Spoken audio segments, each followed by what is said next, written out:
Shalom Bapak Ibu Saudara sekalian dimanapun Anda berada hari ini. Salam hangat dari Base Camp Kembes. Shalom, salam sejahtera dalam kasih Kristus bagi kita sekalian.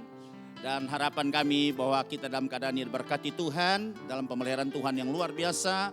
Tuhan cukupkan semua kebutuhan kita pada masa-masa pandemi COVID-19 ini. Saya percaya kita dimampukan oleh Tuhan sehingga kita tetap kuat, tetap sehat dan keadaan yang diberkati oleh Tuhan. Karena janji firman Tuhan itu adalah ya dan amin.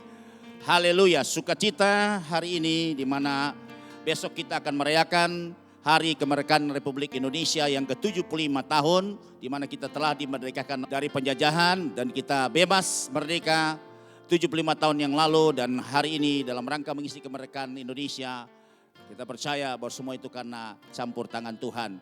Dengan rasa syukur yang paling dalam kami sampaikan salam hangat dari tempat ini, salam merdeka untuk kita sekalian. Haleluya. Dan firman berkata bahwa kemerdekaan itu yang sejati kalau kebenaran dan Kristus sebagai anaknya Bapa itu akan memerdekakan kita, maka kemerdekaan itu adalah benar-benar merdeka. Terima kasih Bapa dalam surga buat hari yang kau beri pada hari ini. Dan hari ini kita akan masuk dalam satu topik judul yang kita akan belajar bersama dengan judul kuasa doa mengubah segala sesuatu. Itu terambil di dalam ayat pokok kita dalam surat Yakobus pasal yang kelima ayat yang ke-16. Kita akan baca ayat ini seluruhnya, tapi bagian B ini yang menjadi pokok daripada judul pelajaran kita pada sore hari ini. Demikian bunyi firman Tuhan. Karena itu hendaklah kamu saling mengaku dosamu dan saling mendoakan supaya kamu sembuh. Nah, ayat pokok kita ada di dalam Yakobus pasal 5 ayat 16b. Doa orang yang benar, bila dengan yakin didoakan, sangat besar kuasanya. Dari pembanding terjemahan yang lain, menurut Amplified Bible, demikian, the earnest prayer of a righteous man makes tremendous power available. Dan kita lihat di sini bahwa the earnest prayer itu adalah doa yang dinaikkan dengan sungguh-sungguh. Dan kemudian di sini ada catatannya dalam kurung itu ada heartfelt. Heartfelt itu artinya doa dengan tulus hati atau doa dengan sepenuh hati. Kemudian ada continued. Itu artinya doa dengan tidak berkeputusan. Terus menerus berdoa atau berdoa dengan tidak jemu-jemu, hasilnya itu adalah tremendous power available. Artinya daya yang luar biasa yang tersedia bagi orang yang berdoa dengan sungguh-sungguh. Disebut dengan dynamic in its working. Dinamis dalam bekerja atau bekerja secara dinamis. Inilah ayat pokok kita yang kita akan bahas bersama. Dan seperti apa pada minggu lalu kita sudah membahas satu pelajaran dengan tema doa orang biasa yang luar biasa. Dan pasti saya angkat lagi bagian yang pertama sebagai summary daripada pelajaran kita yang kemarin. Bahwa doa ini menjadi berkuasa itu ada syaratnya bila berdoa atau meminta dalam nama Tuhan Yesus. Itu sudah merupakan jaminan. Ya, harus meminta berdoa di dalam nama Tuhan Yesus. Seperti yang sudah dituliskan di dalam Injil Yohanes pasal yang ke-14 ayat 14 dan kita akan angkat lihat ayat ini. Nah, dikatakan di sini, jika kamu meminta sesuatu kepadaku dalam namaku, aku akan melakukannya. Jadi, meterai doa atau pengantara doa kita kepada Bapa di sorga itu harus lewat Yesus. Kemudian 1B, syarat daripada doa itu menjadi berkuasa.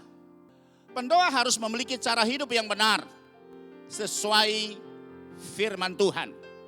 Nah, kita bisa lihat di dalam Mazmur 34 ayat 18. Demikian bunyi firman Tuhan. Apabila orang-orang benar itu berseru-seru, maka Tuhan mendengar. Perhatikan, apabila orang benar itu artinya orang yang sudah dibenarkan dalam Kristus, statusnya sudah dibenarkan, kemudian dia juga hidup juga di dalam kebenaran atau berpadan dengan kebenaran firman Tuhan, atau firman adalah pelita bagi kakinya dan terang bagi jalannya, dan Tuhan mendengar dan melepaskan mereka dari segala kesesakannya. Nah, kita bisa lihat juga ayat pembanding yang lain juga yang tertulis di dalam kitab Amsal pasal 15 ayat 29. Tuhan itu jauh daripada orang fasik, tetapi doa orang benar didengar oleh Tuhan. Ya, jadi sudah tahu kefasikan, hidup dalam kefasikan, dan dalam surat 2 Timotius pasal 3 itu kita bisa lihat ada 18 kefasikan yang terjadi di akhir zaman menjelang Tuhan Yesus datang pada kali yang kedua. Kita lanjut lagi bagian yang 1C. Harus berdoa itu dengan sepenuh hati. Kemudian dengan lurus hati, bukan ada kebaikan hati atau ada tersimpan kejahatan dalam hatinya, atau dia tulus hati atau disebut dengan heartfelt, dan dengan tidak berkeputusan atau continued, terus menerus, serta dengan keyakinan iman yang teguh. Nah, kita bisa baca dalam surat Ibrani pasal yang ke-10 ayat yang ke-22. Karena itu marilah kita menghadap Allah dengan hati yang tulus ikhlas. Perhatikan, hati yang tulus ikhlas dan keyakinan iman yang teguh. Oleh karena hati kita telah dibersihkan dari hati nurani yang jahat dan tubuh kita telah dibasuh dengan air yang murni. Coba tampilkan Markus 11 ayat 24. Karena itu aku berkata kepadamu, apa saja yang kamu minta dan doakan, percayalah bahwa kamu telah menerimanya, maka hal itu akan diberikan kepadamu. Ya, jadi perhatikan bahwa memang iman yang diajar Tuhan Yesus kepada kita, kalau kita berdoa itu kita sudah merasa bahwa doa kita itu sudah diterima, sudah dikabulkan, dan kita siap akan menunggu hasil daripada doa kita. Dan dalam iman itu kita merasa seakan-akan kita sudah menerima apa yang kita doakan itu. Haleluya. Nah, ini bagian yang pertama. Kemudian kita masuk pada bagian yang kedua. Betapa luar biasanya kuasa doa itu bisa mengubah segala sesuatu. Ya.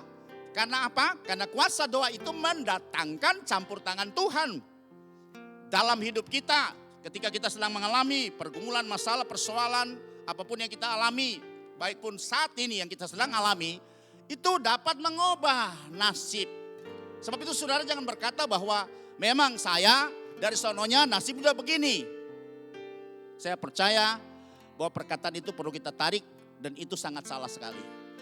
Ya, itu mungkin orang yang tidak mengenal kebenaran silakan, atau dalam kepercayaan-kepercayaan yang lain silakan. Tapi Alkitab dengan jelas mengatakan bahwa nasib kita bisa dirubah adalah dengan doa. Orang yang benar, dengan keyakinan yang benar, dengan hati yang tulus, dengan iman yang teguh, maka nasib kita yang buruk bisa dirubah jadi baik. Nasib kita yang tidak memiliki harapan bisa memiliki harapan. Percaya, bilang amin. Sebab itu doa bisa mengubah nasib, mengubah keadaan kita dalam suatu apapun, dalam keadaan tertekan atau keadaan-keadaan yang butuh kepepet sekalipun, dalam situasi yang tidak mengenakan sekalipun, dalam situasi sekarang yang sedang Bapak Ibu Saudara alami. Saya percaya dengan kuasa doa itu dapat merubah baik satu pribadi yang punya persoalan, punya masalah, satu keluarga juga di dalam pergumulan yang berat, di dalam persoalan, dan juga satu komunitas, satu jemaat, bahkan satu bangsa yang mengalami krisis juga bisa dirubah karena doa daripada orang yang benar. Puji Tuhan. Saya percaya 75 tahun Indonesia merdeka itu karena banyak orang benar yang ada di Indonesia berdoa siang dan malam supaya Indonesia bisa tetap dipulihkan, supaya Indonesia tetap bisa penuh kemuliaan Tuhan. Haleluya. Misalnya ini doa untuk merubah satu pribadi.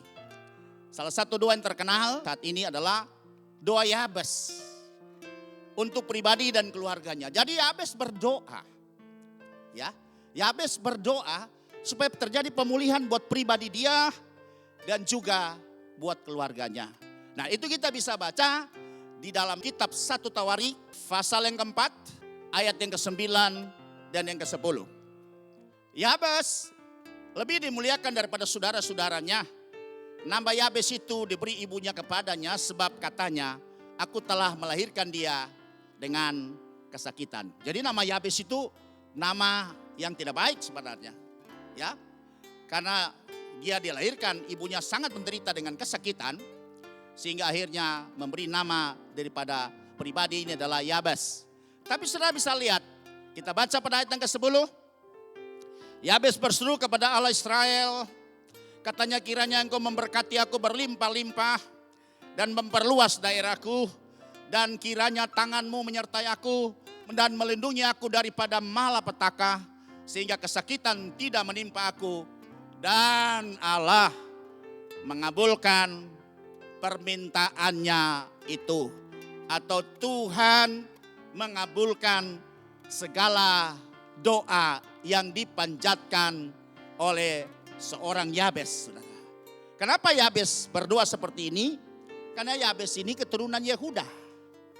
Kalau sudah lihat di dalam kitab Kejadian pasal 38 bahwa ada terjadi semacam prahara atau skandal yang terjadi daripada keluarga Yabes ini, karena Yehuda dia berhubungan dengan anak mantunya, ya namanya Tamar, saudara. Dalam satu semacam skandal yang terjadi, sebab itu keluarga Yabes ini itu menjadi masalah dalam keturunan Yehuda, saudara. Kalau kita lihat dalam Kejadian pasal 38, itu jelas di situ bahwa Yehuda punya 3 anak laki-laki ketika dia menikah dengan anaknya Shua, seorang Kanaan. Maka melahirkan 3 anak laki-laki. Yang pertama yang sulung namanya Er, yang kedua namanya Onan, dan yang kemudian yang ketiga itu namanya Shelah. Ya. Kemudian Er menikah, tapi karena dia jahat di mata Tuhan, dan Tuhan membunuh Er. Waktu Er mati, saudara, makanya kebiasaan bagi orang Israel adalah perkawinan ipar. Kalau misalnya dari anak yang laki-laki itu tidak memiliki keturunan, maka wajib anak yang kedua itu harus menikah dengan kakak iparnya. Nah, sebab itu adik daripada Er itu adalah Onan.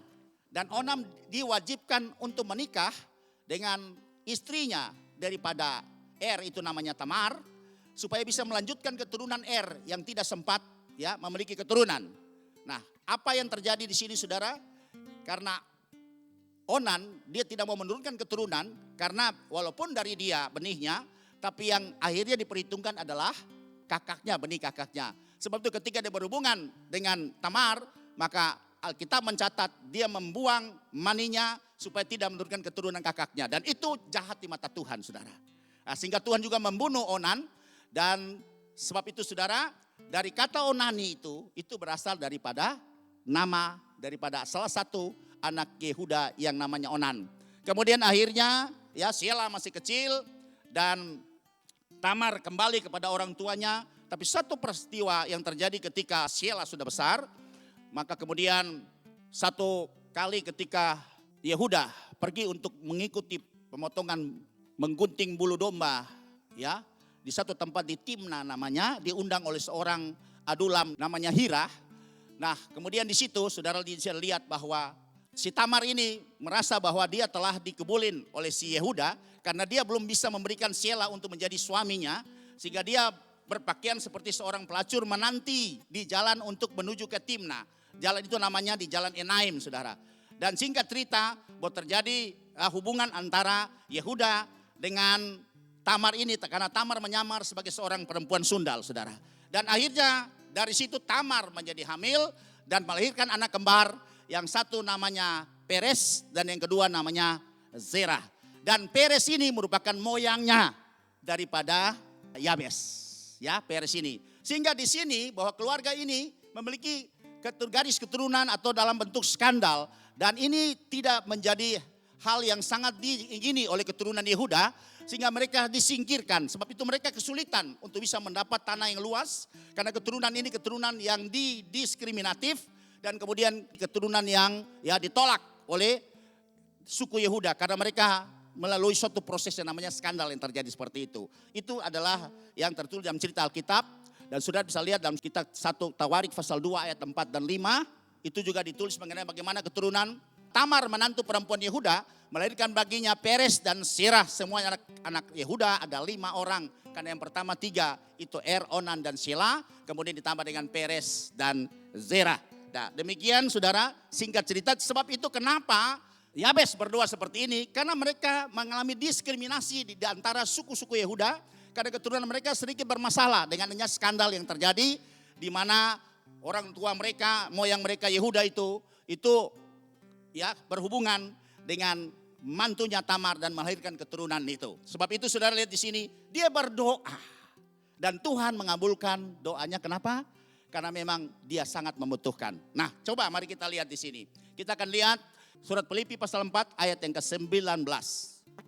Dalam surat Filipi ini tertulis, Allahku akan memenuhi segala keperluanmu menurut kekayaan dan kemuliaannya dalam Kristus Yesus. Perhatikan, Tuhan akan memenuhi segala keperluan kita atau kebutuhan kita menurut kekayaan dan kemuliaannya dalam Kristus Yesus. Ya, jadi berarti Yabes berdoa dan doanya dikabulkan oleh Tuhan karena Yabes sangat memerlukan, membutuhkan tanah yang luas untuk perkembangan keluarganya nanti, keturunannya nanti. Kalau mereka ketika perkembangan terjadi populasi di antara suku mereka, maka Yabes sudah bisa dapat tanah yang cukup luas untuk bisa ya menjamin masa depan mereka. Itu karena keperluan mereka, saudara. Sehingga doa Yabes ini doa yang tentunya tidak berlaku secara umum untuk semua mau-maunya, saudara. Karena mereka membutuhkan sehingga Yabes itu berdoa. Kemudian kita bisa lihat di dalam surat Yakobus pasal yang keempat ayat 3. Itu berkata apa, seperti apa? Atau kamu berdoa juga tapi kamu tidak menerima apa-apa. Karena kamu telah ialah berdoa. Sebab kamu minta itu hendak kamu habiskan untuk memuaskan hawa nafsu mereka. Jadi untuk kita minta berdoa untuk bisa menyenangkan, memenuhi semua keinginan kita. Kalau Yabes dia berdoa karena memang dia membutuhkan. Harus memenuhi kebutuhannya dia, keperluannya dia. Tapi Yakobus 4 ayat 3 katakan, doa yang seperti ini Tuhan tidak mengabulkannya karena ini untuk keinginan kita. Ada beda saudara antara kebutuhan, keperluan dibandingkan dengan keinginan. Doa yang mana yang Tuhan tentunya menjawab adalah doa yang sesuai dengan kebutuhan kita, keperluan kita. Tapi untuk kepentingan kita itu perlu pertimbangan tersendiri. Haleluya. Sebab itu mari kita akan lihat lanjut. Bagian B-nya, Abraham berdoa untuk keluarga Lot. Dan Tuhan menyelamatkan Lot dengan ya anaknya, tapi kaumnya tidak diselamatkan, saudara.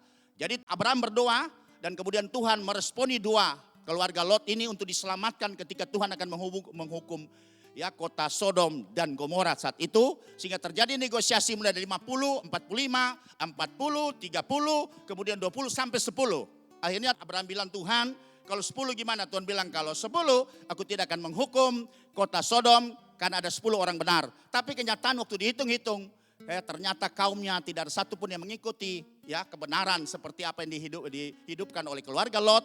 Dan hanya tinggal Lot dan istrinya dan kedua anaknya saja. Nah sehingga saudara lihat tidak memenuhi 10 ini. Dan akhirnya malaikat Tuhan harus tarik mereka keluar dari kota Sodom. Dan Tuhan menunggang balikan kota Sodom itu. Dan dibakar dengan api belerang. Kemudian kita lihat Paulus berdoa. Ya, Paulus berdoa untuk jemaat. Ya, kalau tadi Yabes berdoa untuk pribadi dan keluarganya.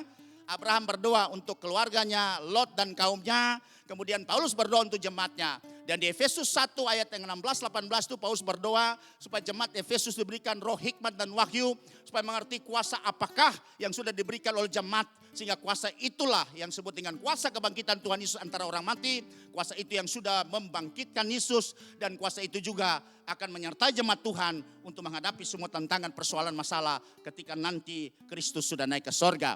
Dan kemudian juga di dalam surat Efesus pasal 3, 14 dan 20 juga itu Paulus berdoa supaya orang-orang Efesus bisa mengerti, bisa memahami dan mengalami ya 4 dimensi daripada kemuliaan Tuhan, yaitu panjangnya, lebarnya, tingginya dan dalamnya kasih Tuhan itu bisa dialami dan bisa dipahami oleh orang-orang yang ada di Efesus. Dan Paulus berdoa untuk jemaat Efesus. Kemudian yang terakhir saudara lihat, itu Musa berdoa untuk satu bangsa. untuk keselamatan satu bangsa, ya Musa berdoa dan kita dilihat di sini bahwa Israel akhirnya diselamatkan, diluputkan dari Tuhan karena doa Musa. Salah satu mengenai kasus di Keluaran pasal 32 mengenai anak lembu emas ketika Musa naik ke gunung untuk menerima 2 loh batu itu. Sebelum 40 hari orang Israel sudah mendesak Harun untuk membuat anak lembu emas sebagai Allah-Allahnya untuk akan membawa mereka masuk kepada tanah perjanjian. Dan Tuhan murka kepada orang Israel dan Tuhan ingin memusnahkan mereka semua. Tapi di sini sudah lihat Musa berdoa kepada Tuhan. Dan kemudian akhirnya ya murka Tuhan bisa menjadi surut kembali. Itu kita bisa baca dalam Keluaran pasal 32 ayat yang ke-10. Oleh sebab itu biarkanlah aku supaya murkaku bangkit terhadap mereka. Dan aku akan membinasakan mereka. Tetapi engkau akan kubuat menjadi bangsa yang besar. Ayat yang ke-11. Lalu Musa mencoba melunakkan hati Tuhan Allahnya dengan berkata, mengapakah Tuhan murkamu bangkit terhadap umatmu yang telah kau bawa keluar dari tanah Mesir dengan kekuatan yang besar dan dengan tangan yang kuat. Jadi Musa terjadi negosiasi untuk membujuk merayu Tuhan sehingga Musa mencoba melunakkan hati Tuhan dan kita tahu selanjutnya Musa berhasil untuk bisa melunakkan hati Tuhan. Berarti doa Musa bisa merubah ya keputusan-keputusan Tuhan yang ingin menghukum umatnya, membinasakan umatnya di padang belantara. Dan kita bisa baca di dalam ayat yang ke-13 dan ayat yang ke-14. Ingatlah kepada Abraham, Ishak dan Israel hamba-hambamu itu. Sebab karena kepada mereka engkau telah bersumpah demi namamu sendiri. Dengan firman kepada mereka, aku akan membuat keturunanmu sebanyak bintang di langit. Dan seluruh negeri yang telah kujanjikan ini akan kuberikan kepada keturunanmu supaya dimilikinya untuk selama-lamanya. Jadi Musa mencoba mengingatkan karena Tuhan pernah berjanji dengan moyang mereka Abraham seperti ini yang kita sudah baca. Dan akhirnya kita bisa lihat pada ayat 14. Dan menyesallah Tuhan karena malapetaka yang dirancangkannya atas umatnya. Jadi akhirnya Tuhan mengurungkan niatnya untuk menghukum, memurkai umat Israel karena kasus penyembahan anak lembu emas seperti itu. Juga dalam kitab Bilangan 14, di situ di mana 12 pengintai, 10 pulang dengan kabar buruk dan 2 hanya tetap menguatkan itu Yosua bin Nun dan Kaleb bin Yefune mengatakan bahwa kita akan menang, kita akan masuk karena Tuhan sudah menjanjikan bahwa tanah itu penuh susu dengan madu dan kita akan mengalahkan mereka. Tapi yang 10 berkata bahwa kita seperti belalang karena yang kita hadapi adalah orang suku Enak, orang-orang raksasa. Membawa kabar negatif membuat semua hati orang Israel menjadi ciut, menjadi cemas, menjadi tidak lagi ya percaya kepada Tuhan dan mereka akhirnya meraung-raung menangis. Tapi akhirnya kedua orang ini membawa kabar positif, menguatkan mereka. Dan Tuhan berniat memusnahkan bangsa ini. Tapi juga Musa melunakkan hati Tuhan. Haleluya. Dan sudah bisa baca di dalam kitab Bilangan 14 ayat 19 sampai dengan ayat yang ke-20. Demikian ya tertulis seperti itu. Kemudian bagian selanjutnya. Bagian yang ketiga. Di sini Alkitab mengajarkan bahwa Tuhan menangani anak-anaknya. Itu tidak menggunakan determinasi mutlak. Determinasi itu menentukan, menetapkan dan tidak bisa dirubah lagi. Ya. Sudah sekali ditetapkan dan sekali ditentukan, maka itu mutlak tetap akan dilaksanakan. Tetapi di sini kita melihat banyak sekali ya pelajaran dalam Alkitab berkata bahwa Tuhan tidak mengajarkan atau Tuhan tidak menangani anak-anaknya itu dengan menggunakan determinasi mutlak atau menentukan secara kaku seperti itu dan tidak bisa dirubah. Tetapi oleh pemeliharaan Tuhan ya Tuhan berinteraksi dan dengan menanggapi doa orang yang benar bisa merubah keputusan Tuhan. Haleluya. Yang keempat, setiap orang percaya harus memahami dan mengalami betapa besarnya kuasa doa itu bila didoakan dengan keyakinan iman yang teguh kepada Tuhan. Dan akan menyebabkan terjadinya banyak hal-hal baik yang tidak akan terjadi tanpa doa. Sebab doa orang benar dengan yakin didoakan akan besar kuasanya. Situasi Bapak Ibu dalam keadaan sekarang ini. Mari, tidak ada cara lain yang bisa merubah nasib kita. Tidak ada cara lain yang merubah keadaan kita. Tidak ada cara lain yang merubah situasi kita. Hanya dengan doa yang tidak berkeputusan. Dengan doa yang didasari dengan iman. Dengan doa yang tidak putus-putusnya. Kita lakukan terus dan kita lihat akan hasil doa kita. Bisa merubah karena bagi Allah tidak ada yang mustahil. Percaya bilang amin. Situasi apapun yang Bapak Ibu alami hari ini. Hanya doa yang bisa merubah segala sesuatu. Doa bisa merubah suatu pribadi seperti Yabes berubah. Doa bisa merubah satu keluarga seperti Lot juga diselamatkan karena doa Abraham, karena Tuhan mengingat Abraham. Kemudian juga kita lihat satu jemaat, Paulus bisa berdoa buat jemaat, dia bersafat untuk jemaat supaya jemaat bisa mengenal bagaimana dalamnya, bagaimana panjangnya, bagaimana lebarnya, bagaimana tingginya kasih Tuhan untuk mereka bisa memahaminya dan mereka bisa memahami kuasa kebangkitan Tuhan Yesus dari antara orang mati. Itu Paulus berdoa, dan doa juga bisa merubah nasib satu bangsa. Tidak akan terjadi tanpa doa. Haleluya. Sebab itu betapa besar doa. Doa bisa merubah segala sesuatu. Haleluya. Kita masuk pada bagian yang berikut. Kuasa doa bagi setiap orang percaya. Haleluya. Berarti orang percaya itu bisa menghadirkan kuasa untuk merubah situasi, merubah kondisi. Karena doa itu doa yang bisa mendatangkan kuasa Tuhan, menyalurkan kuasa Tuhan.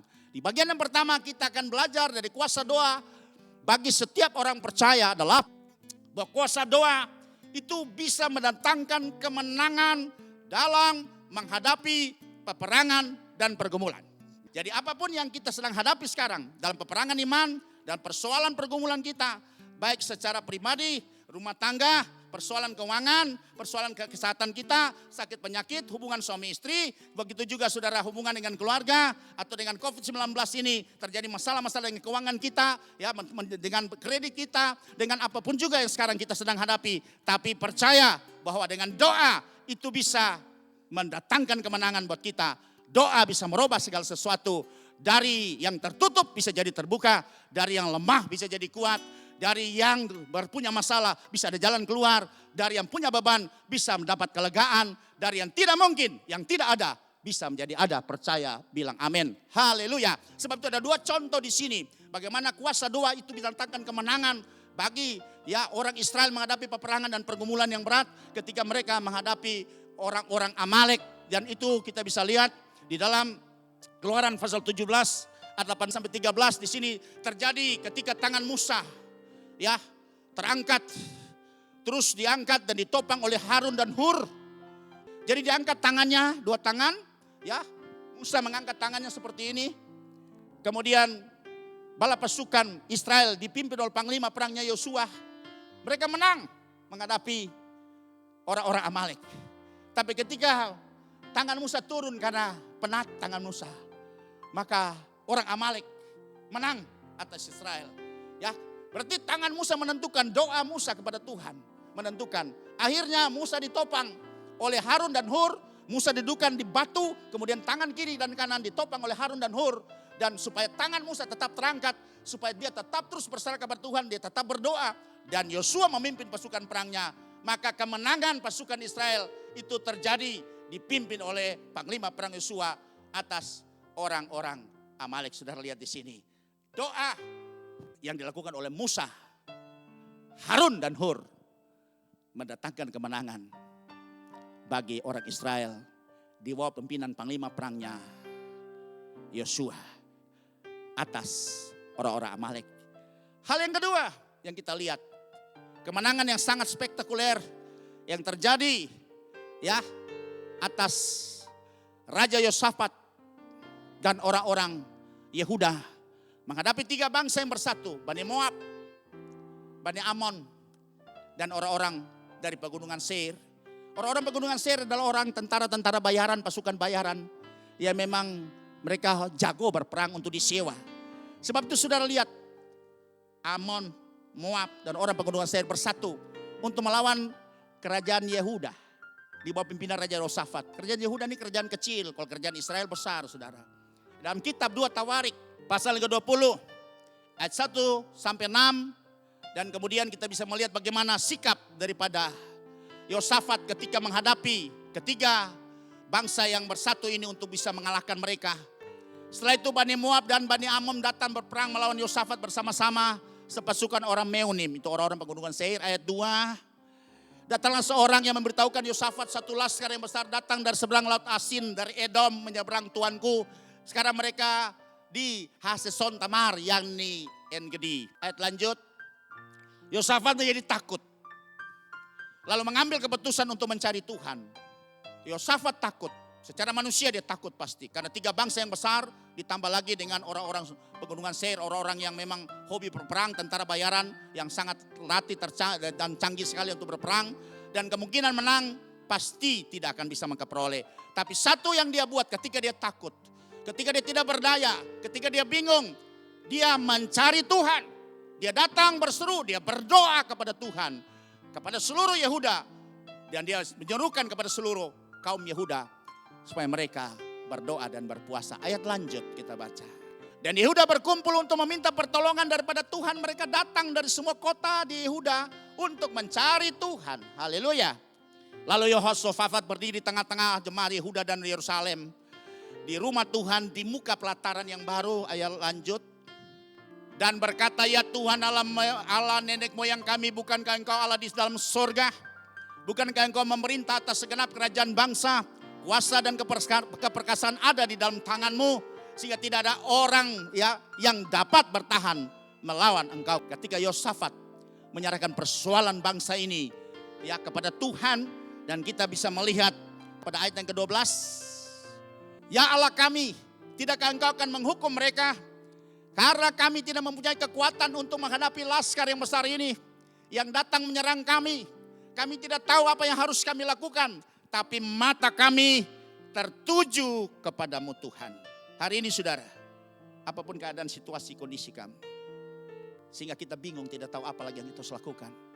Banyak persoalan kita hadapi. Saya tidak tahu apa yang kau hadapi hari ini. Apakah persoalan hubungan suami istrimu? Hidup nikahmu? Usaha pekerjaanmu? Kesehatanmu, juga hubungan anak-anakmu, atau persoalan apa saja saudara. Hari ini ketika engkau tidak lagi tahu cara bagaimana untuk mengatasi persoalan, masih ada satu cara. Datang mencari Tuhan, merendahkan hati, berdoa, berserah kepada Tuhan. Ketika engkau angkat tangan, percaya Tuhan akan turun tangan, menyelesaikan persoalanmu. Karena bagi Tuhan tidak ada mustahil. Tuhan terlalu sanggup untuk bisa merubah nasibmu, merubah keadaanmu, merubah situasimu yang sedang engkau hadapi. Dalam situasi yang berat apapun juga saya katakan. Kalau kau datang merendahkan hatimu, mencari Tuhan dan berdoa, maka Tuhan akan turun tangan untuk merubah nasibmu, merubah situasimu, merubah kondisimu. Kalau kau percaya bilang amin. Karena doa orang benar dengan yakin didoakan, besar kuasanya. Dan kuasa doa itu bisa merubah segala sesuatu. Bahkan keputusan Tuhan pun bisa dirubah. Karena kuasa doa daripada orang percaya yang hidup di dalam kebenaran. Dan kita tahu bahwa Yehoshafat mengalami kemenangan yang sangat luar biasa. Dan kita bisa baca kitab 2 Tawarik pasal yang ke-20 ayat yang ke-18. Di sini dikatakan, lalu berlututlah Yehoshafat dengan mukanya ke tanah. Seluruh Yehuda dan penduduk Yerusalem pun sujud di hadapan Tuhan dan menyembah kepadanya. Ini cara ketika Yehoshafat dan semua orang-orang Yehuda tidak lagi tahu apa yang harus mereka buat dengan situasi mereka. Satu yang mereka buat, mereka mencari Tuhan.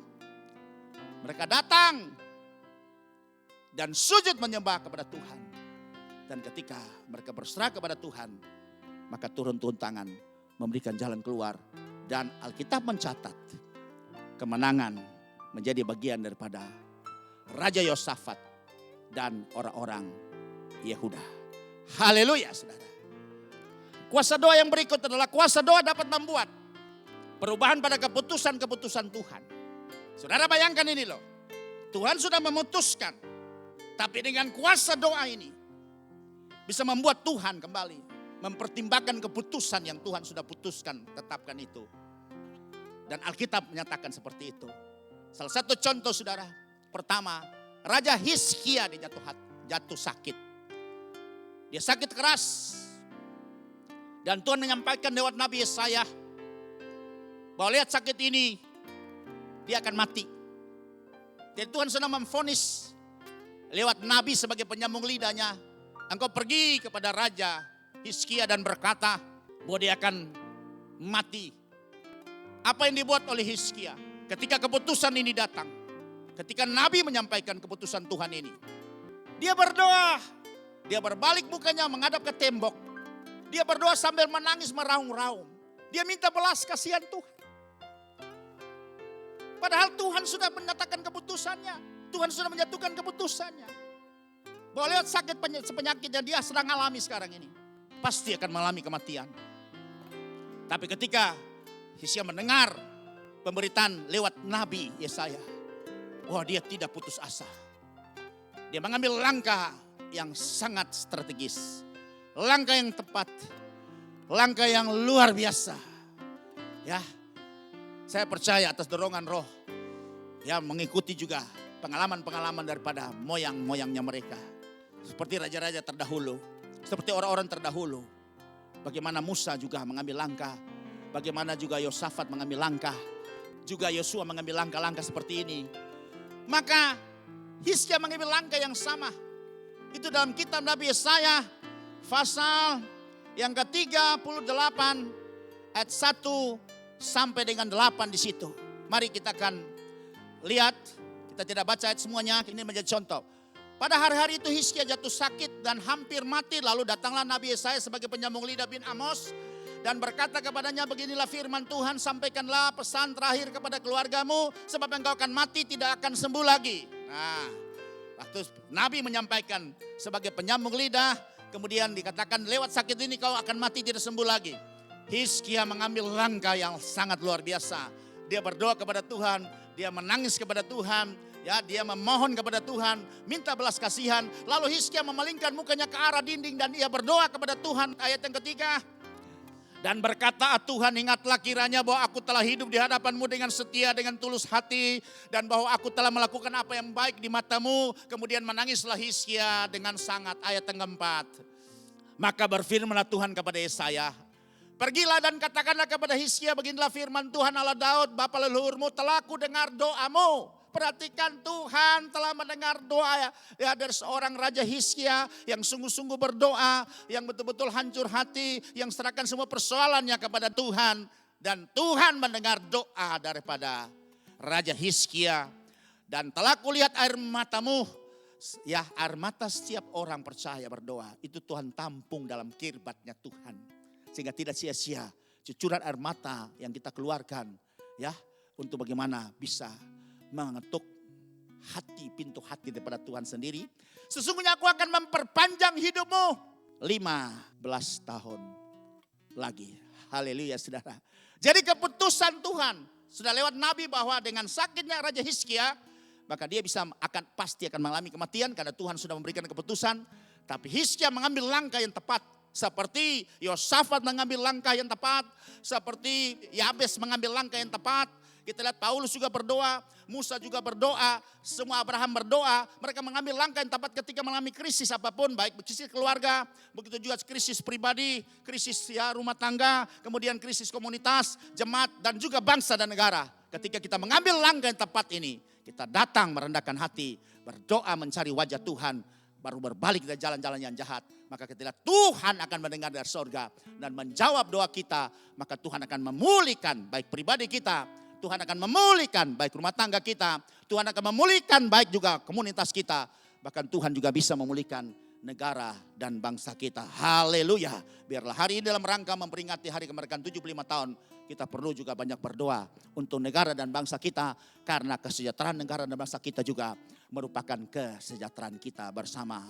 Ya, inilah contoh bagaimana Raja Hizkia dia berdoa dan kuasa doa itu bisa merubah semua keputusan Tuhan. Bagian yang berikut lagi dari poin yang kedua, doa dapat membuat perubahan pada keputusan-keputusan Tuhan. Itu orang-orang Niniwe. Ya, orang Niniwe diluputkan dari hukuman massal setelah raja dan semua rakyatnya bertobat, berdoa, berpuasa dan berseru kepada Tuhan, lalu berbalik dari tingkah lakunya yang jahat, maka Tuhan mengampuni dan membatalkan hukumannya atas Niniwe. Itu yang kita bisa baca dalam kitab Nabi Yunus pasal 3 ayat 4 sampai dengan ayat yang ke-10. Nah, di sini dikatakan mulai Yunus masuk ke dalam kota itu, saudara. Kisah Yunus ini kita sudah tahu, Yunus pasal 1 dan Yunus pasal 2 ini. Yunus waktu diutus ke Niniwe untuk menyampaikan bahwa Tuhan akan menjungkir balikan, mentunggang balikan kota Niniwe ini karena mereka kejahatan yang mereka buat sudah sampai ke hadirat Tuhan. Tapi Yunus tidak mau ke sana karena banyak nabi yang sudah dianiaya dan dibunuh di kota Niniwe ini. Sehingga Yunus lari dan dia lari ke Tarsus. Dan terjadi di kali ke Tarsus itu hampir terjadi bahwa satu kapal itu bisa tenggelam cuma karena Yunus lari dari panggilan Tuhan. Sebab itu masalah bisa terjadi buat kita, salah satu penyebabnya memang karena dosa, karena kutuk, juga karena pelanggaran dosa yang kita buat. Tapi satu hal yang juga terjadi karena kita lari dari panggilan Tuhan.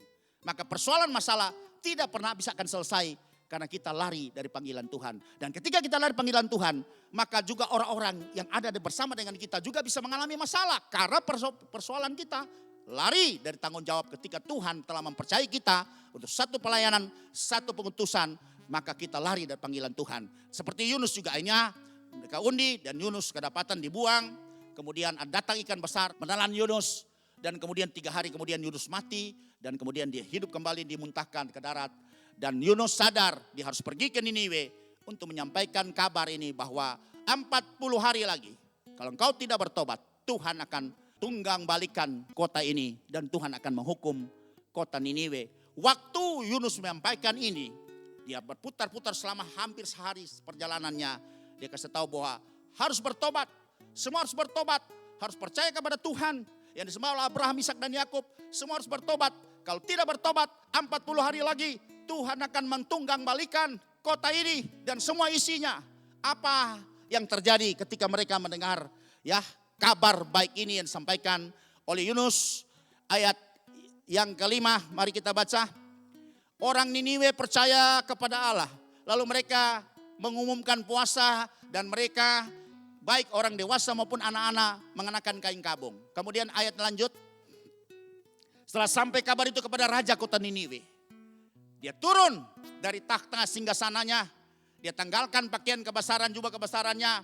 Kemudian dia selubungkan kain kabung. Lalu dia duduk di atas abu, dalam abu. Tanda berduka cita, merendahkan diri, merendahkan hati.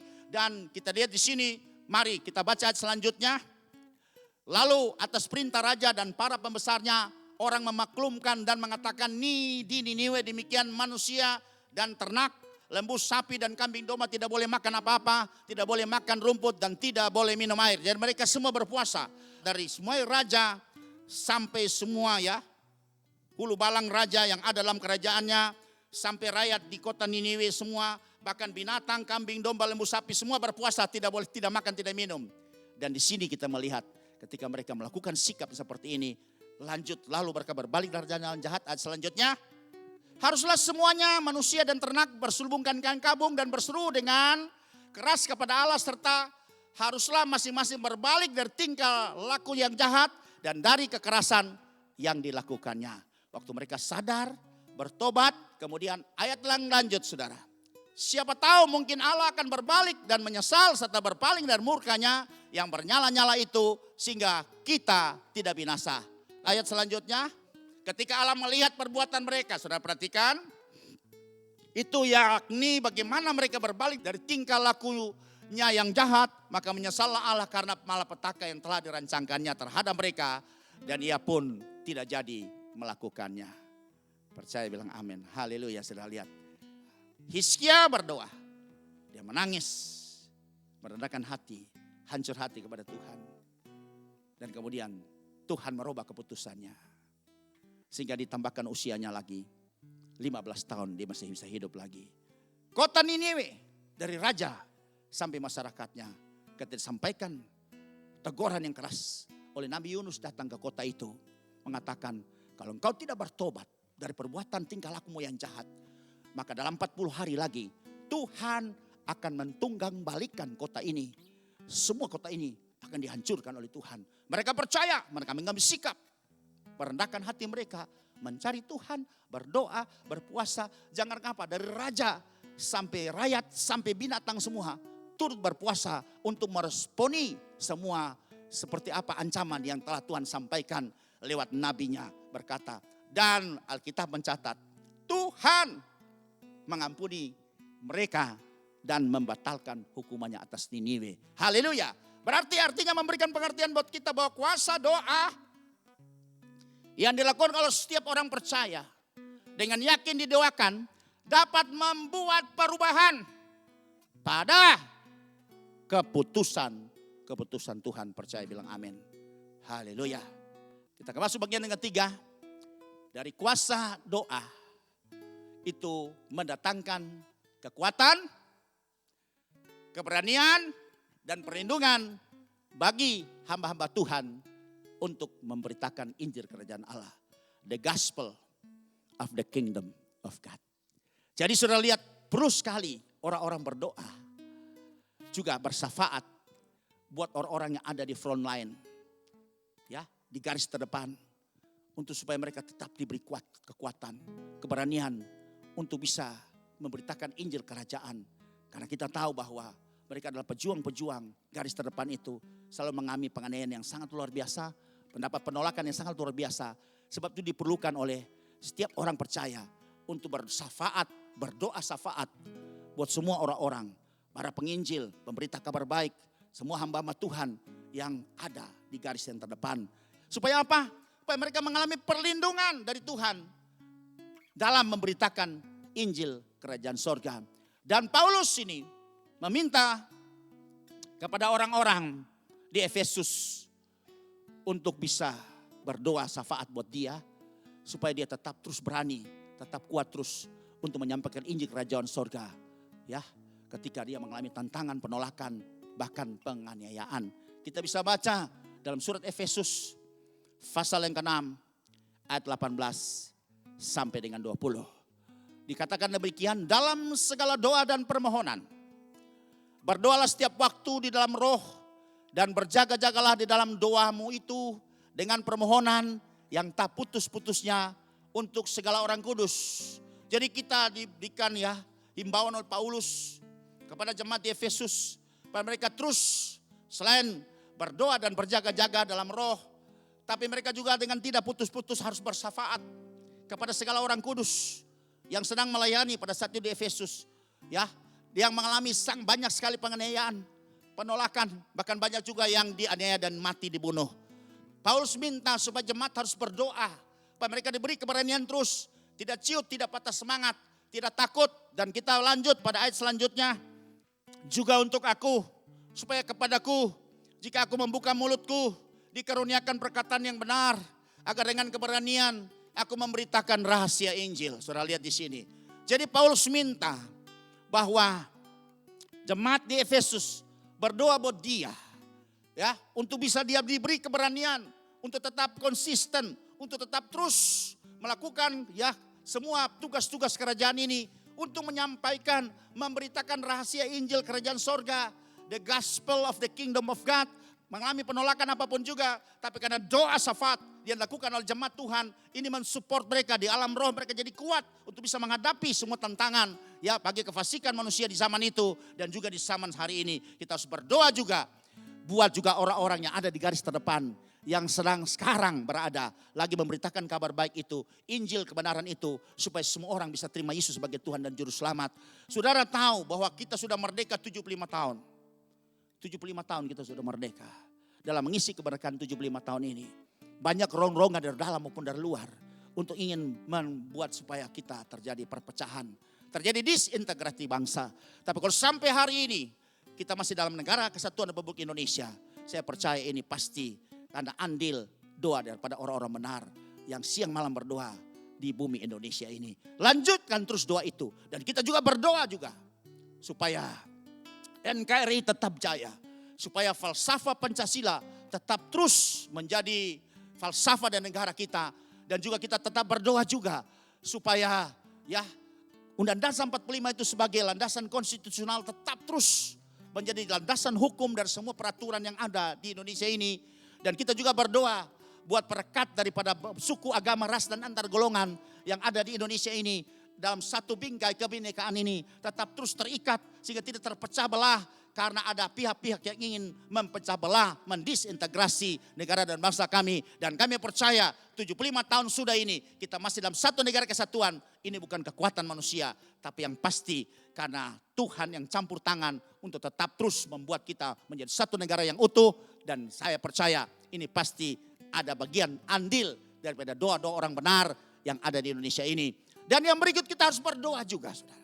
Supaya Injil bisa sampai ke seluruh mayoritas rakyat Indonesia yang kurang lebih sekarang berjumlah 267 juta rakyat Indonesia yang mayoritasnya belum mengenal Tuhan sebagai Tuhan dan Juru Selamat. Kita harus berdoa buat mereka supaya kemuliaan Tuhan, supaya belas kasihan Tuhan, supaya hujan pertobatan bisa tercurah pada negara dan bangsa kami. Sehingga kami percaya Yesus yang sudah mati juga untuk negara dan bangsa kami. Yesus yang sudah mati 2000 tahun yang lalu, maka tercurah untuk menebus setiap dosa, pelanggaran dan kejahatan dari setiap umat Tuhan yang ada di negara dan bangsa kami. Bukan kami saja, tapi semua masyarakat dari setiap suku, dari setiap golongan, dari ras, antar golongan.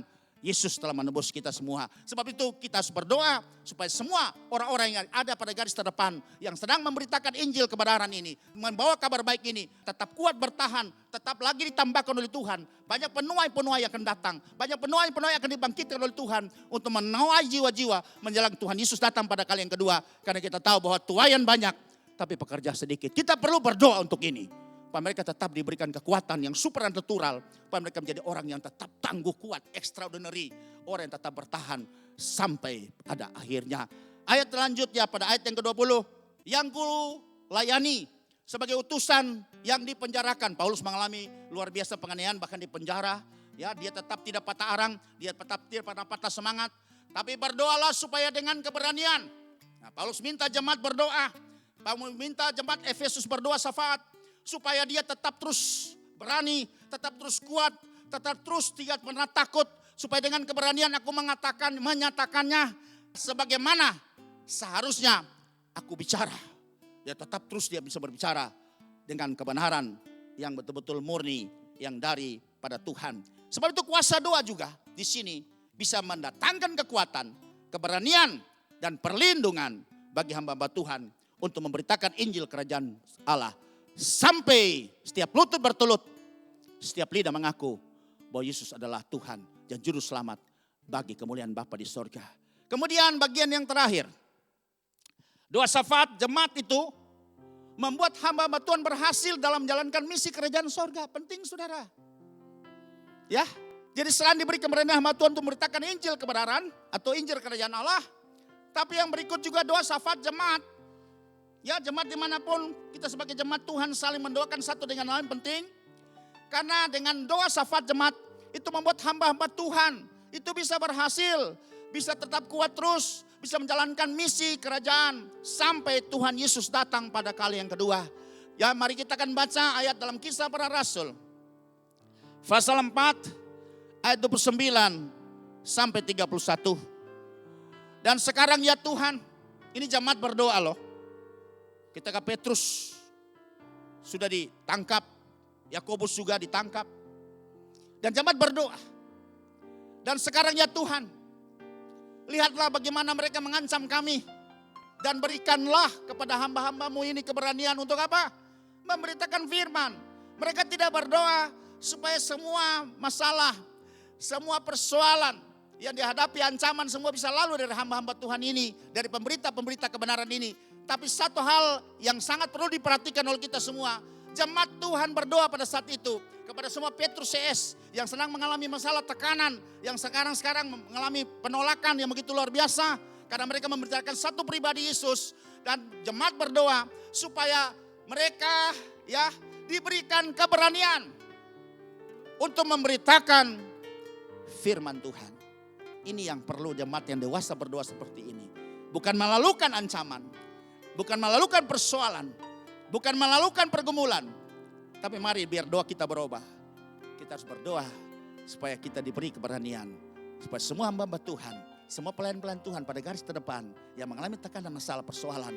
Berdoa supaya dia diberi keberanian. Untuk tetap konsisten. Tetap teguh. Memberitakan firman Tuhan. Atau Injil kebenaran. Ayat lanjut. Ulurkanlah tanganmu untuk menyembuhkan orang. Dan adakanlah tanda-tanda dan mujizat-mujizat oleh nama Yesus. Hamba-Mu yang kudus. Dalam keadaan seperti ini. Mereka berdoa supaya hamba-hamba Tuhan yang sekarang. Yang ada pada garis terdepan itu. Sekarang menjalankan misi. Itu diberikan otoritas. Disalurkan, diimpartasikan kuasa. Supaya ada tanda-tanda ilahi menyertai pelayanan mereka. Supaya ada orang yang disembuhkan dari sakit penyakit. Ada tanda mujizat. Supaya mereka bisa melihat di dalam nama Yesus. Maka setiap lutut akan bertelut. Setiap lidah akan mengaku. Di dalam nama Yesus. Maka semua yang terikat dengan kuasa kegelapan bisa akan dilepaskan. Di dalam nama Yesus ada mujizat yang terjadi. Lumpuh berjalan, buta melihat. Di dalam nama Yesus maka kelepasan terjadi. Di dalam nama Yesus ada kemenangan terjadi. Haleluya. Ayat yang terakhir. Dan ketika mereka senang berdoa, goyanglah tempat mereka berkumpul itu. Jadi jemaat berdoa ya. Dan mereka semua penuh dengan Roh Kudus. Seperti Tuhan hadir menguatkan mereka yang berdoa. Lalu mereka memberitakan firman Allah dengan berani. Mereka berdoa dalam ketakutan mereka. Mereka berdoa dalam masalah mereka. Mereka berdoa dalam pergumulan mereka yang berat. Jemaat Tuhan pada saat itu sesudah Yesus naik ke sorga. Dan kita lihat Roh Kudus memenuhi mereka semua. Memberikan kekuatan supranatural kepada mereka. Oh, memberikan kemampuan yang tanpa batas kepada mereka. Sehingga akhirnya ketika mereka dipenuhi dengan Roh Kudus. Maka Roh itu yang menguatkan mereka. Roh itu yang memberikan keberanian kepada mereka. Untuk bisa menyampaikan firman Allah itu. Dengan berani. Walaupun nyawa jadi taruhan. Haleluya. Inilah doa-doa yang harus dilakukan oleh setiap jemaat Tuhan. Supaya kita lihat kemenangan demi kemenangan bisa akan terjadi. Sehingga banyak jiwa bisa dilepaskan.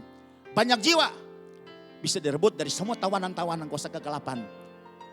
Untuk dimenangkan, untuk dibawa, diselamatkan. Dan dipersembahkan sebagai persembahan hidup kudus dan berkenan kepada Tuhan. Doa dari jemaat Tuhan. Doa syafaat dari jemaat Tuhan. Itu bisa mendatangkan kekuatan, keberanian dan perlindungan. Bagi hamba-hamba Tuhan. Untuk memberitakan Injil Kerajaan Allah. Dimanapun mereka berada. Khusus untuk Indonesia. Akhirnya tetaplah berdoa. Seperti nasihat Paulus kepada jemaat Tesalonika. Dalam 1 Tesalonika pasal yang kelima 17. Tetaplah berdoa. Jangan putus berdoa. Berdoa dengan tidak berkeputusan. Selalu berdoa dengan tidak jemu-jemu. Karena kuasa doa itu mendatangkan campur tangan Tuhan. Dalam menghadapi peperangan dan pergumulan hidup. Apapun yang Bapak Ibu sedang hadapi sekarang. Ingat, ketika kita tidak berdaya lagi. Ingat, ketika kita tidak tahu lagi apa yang harus kita buat dalam menghadapi semua pergumulan masalah hidup kita. Baik dengan keluarga, dengan kesehatan kita, dengan usaha pekerjaan kita, dengan mungkin kredit kita di bank, atau dengan persoalan-persoalan yang terjadi dalam pelayanan kita, atau jemaat kita, atau di komunitas kita, dalam masyarakat kita, atau bangsa dan negara kita. Ingat, doa. Kuasa doa mendatangkan campur tangan Tuhan. Dalam menghadapi peperangan seberat apapun. Sehebat apapun. Pergumulan kita. Tetap doa. Dapat mengubah segala sesuatu. Sebab bagi Tuhan Yesus. Tidak ada yang mustahil. Yang sulit jadi mudah. Yang tertutup jadi terbuka. Yang lama jadi kuat. Yang tidak ada bisa Tuhan adakan sekalipun. Haleluya. Maka kita bisa menikmati betapa hebatnya kuasa doa. Bagi setiap orang yang percaya. Karena kuasa doa itu bisa membalikkan situasi kita. Bisa membalikkan nasib kita. Bisa membalikkan keadaan kita. Yang buruk bisa menjadi baik. Yang susah bisa menjadi mudah. Yang tidak punya harapan. Kembali tumbuh lagi harapan yang baru. Berdoa tetap berdoa. Karena Tuhan menyertai kita. Hadirat Tuhan menyertai kita. Bagi Tuhan Yesus tidak ada yang mustahil. Amin. Berbahagialah setiap orang yang mendengar firman Tuhan. Menyambutnya. Menerima dan menaruh dalam hatinya. Dan melakukannya.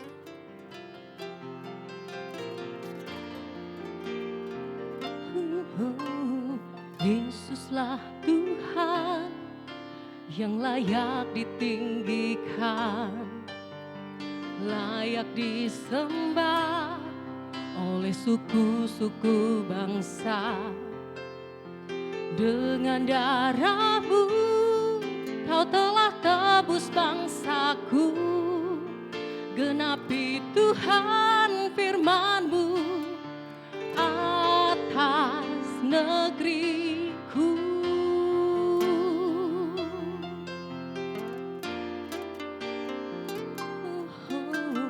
Yesuslah Tuhan yang layak ditinggikan, layak disembah oleh suku-suku bangsa. Dengan darah-Mu Kau telah tebus bangsaku. Genapi Tuhan firman-Mu atas negeriku. Hatiku rindu melihat kemuliaan-Mu. Hatiku rindu melihat curahan kuasa-Mu di tanah tercinta, negeriku Indonesia. Ku berdoa Indonesia, penuh kemuliaan-Mu Indonesia, bagi kemuliaan-Mu. Hatiku rindu melihat kemuliaan-Mu. Hatiku rindu melihat curahan kuasa-Mu di tanah tercinta, negeriku Indonesia. Ku berdoa Indonesia, penuh kemuliaan-Mu Indonesia, bagi kemuliaan-Mu.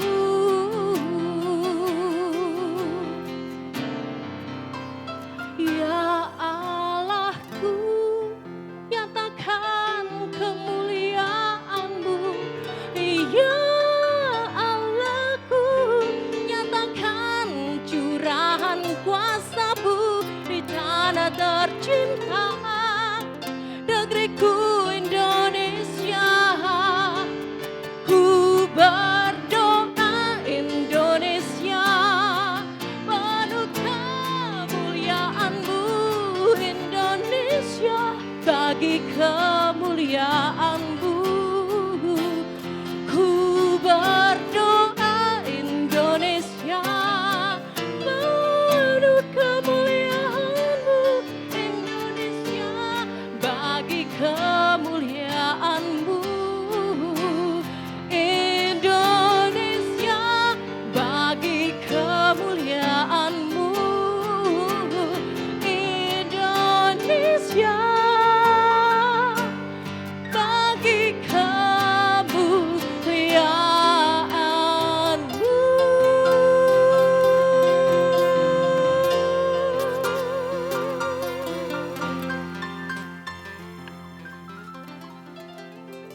Indonesia bagi kemuliaan Tuhan.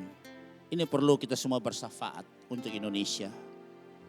Besok kita akan merayakan Hari Kemerdekaan Indonesia, 17 Agustus. Kita akan berdoa.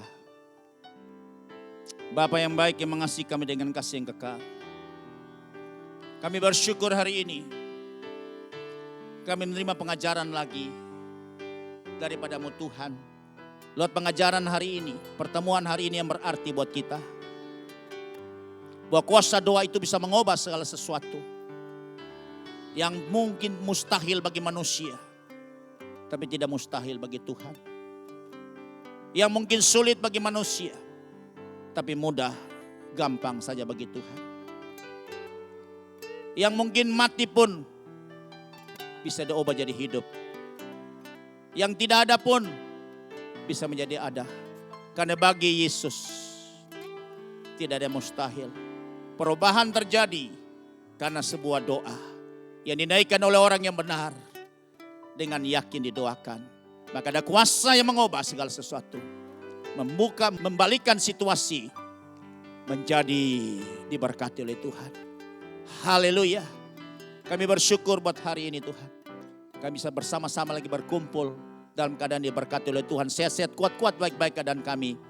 Karena kami telah percaya Tuhan Engkau sumber damai sejahtera telah menguduskan kami seluruhnya. Baik roh kami, baik jiwa kami, baik tubuh kami. Sehingga terus terpelihara sampai hari ini. Bisa menikmati kehidupan yang diberkati oleh Tuhan. Bisa Tuhan cukupkan makan minum pakai kami. Kami percaya bersyukur kepada Tuhan. Dan kami katakan sebab Tuhan baik. Bahwasanya untuk selama-lamanya kasih setianya. Terima kasih Bapa dalam surga. Kesempatan yang berbahagia ini juga. Kami berdoa buat negara dan bangsa kami. Secara khusus Tuhan. Di mana 75 tahun besok kami akan merayakan ulang tahun yang ke-75 tahun. Dari mulai merdeka sampai dalam rangka mengisi keberkahan 75 tahun ini. Banyak rongrongan, banyak tragedi, banyak peristiwa yang terjadi. Yang mengancam kesatuan negara Republik Indonesia. Tapi kalau sampai hari ini masih tetap utuh menjadi satu negara kesatuan Republik Indonesia. Kami percaya ini karena campur tangan Tuhan. Karena perlindungan Tuhan. Karena berkat Tuhan. Dan kami juga percaya bahwa siang dan malam banyak orang benar juga berdoa untuk Indonesia. Supaya Indonesia dipulihkan. Indonesia diselamatkan. Kami berdoa secara khusus buat mayoritas dari 267 juta rakyat Indonesia yang belum mengenal Engkau sebagai Tuhan dan Juru Selamat. Kami minta kesempatan buat mereka. Kami minta kasih-Mu Tuhan. Kami tiap belas kasihan Tuhan tercurah buat mereka. Karena kami percaya Yesus Engkau telah berkorban mati di Bukit Golgota. Menebus juga dosa, pelanggaran, kejahatan mereka. Sebab itu kami minta biar Indonesia diselamatkan. Mayoritas Indonesia diselamatkan di dalam nama Tuhan Yesus. Pakai semua orang-orang yang ada pada Tuhan garis terdepan. Untuk sebagai pembawa kabar baik. Tetap mereka diberikan kekuatan. Berikan kesehatan, keberanian terus. Untuk menyampaikan keselamatan hanya ada dalam satu pribadi yang namanya Yesus. Karena di bawah kolongan ini tidak ada nama lain. Tidak diberikan kepada manusia yang olehnya kita bisa diselamatkan. Selain di dalam nama Tuhan Yesus Kristus. Bagi kemuliaan Bapa di sorga. Terima kasih Bapa dalam sorga. Biarlah kami memberkati Presiden kami dan keluarganya. Kami memberkati Wakil Presiden dan keluarganya. Biar mereka senantiasa kuat terus diberikan kemampuan oleh Tuhan. Hikmat, kebijaksanaan, pengertian, pengetahuan. Semua untuk bisa dapat mengatasi situasi krisis bangsa ini. Yang berdampak dari pandemi COVID-19.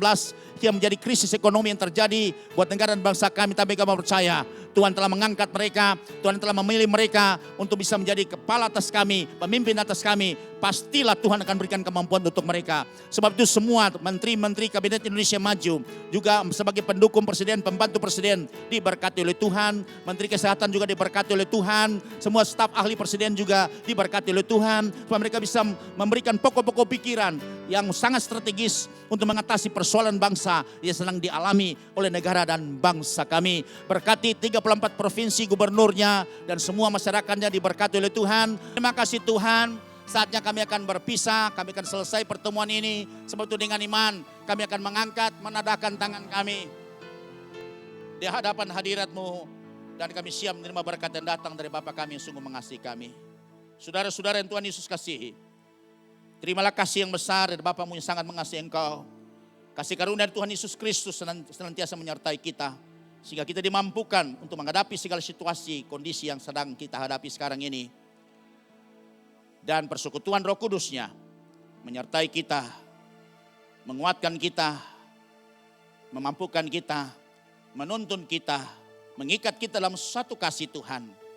Untuk kita tetap terus kuat, tetap terus percaya, tetap terus mengasihi Tuhan. Sampai Maranatha, Tuhan Yesus datang pada kali yang kedua. Di dalam nama Tuhan Yesus, kita semua terima berkat ini, sama-sama katakan amin, amin. Tuhan Yesus memberkati, kita bertemu pada minggu yang akan datang.